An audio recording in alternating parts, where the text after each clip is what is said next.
मी सुनेत्रा अजित पवार गांभीर्यपूर्वक प्रतिज्ञा करते की कायद्याद्वारे स्थापित झाले आहे अशा भारताच्या संविधानाबद्दल मी खरी श्रद्धा व निष्ठा बाळगीन. मी भारताची सार्वभौमता व एकात्मता उन्नत राखीन.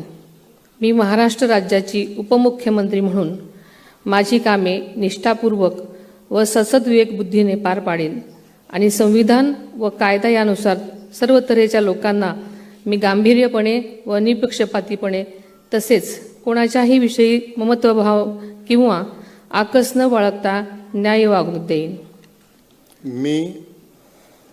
मी सुनेत्रा अजित पवार गांभीर्यपूर्वक प्रतिज्ञा करते की महाराष्ट्र राज्याची उपमुख्यमंत्री म्हणून माझ्या विचारार्थ आणली जाईल किंवा मला ज्ञात होईल अशी कोणतीही बाब अशी उपमुख्यमंत्री म्हणून माझी कामे यथायोग्य पार पाडण्यासाठी आवश्यक असेल ते खेरीज करून एरवी मी कोणत्याही व्यक्तीला किंवा व्यक्तींना प्रत्यक्षपणे वा अप्रत्यक्षपणे कळवणार नाही किंवा त्यांच्याकडे उघड करणार नाही.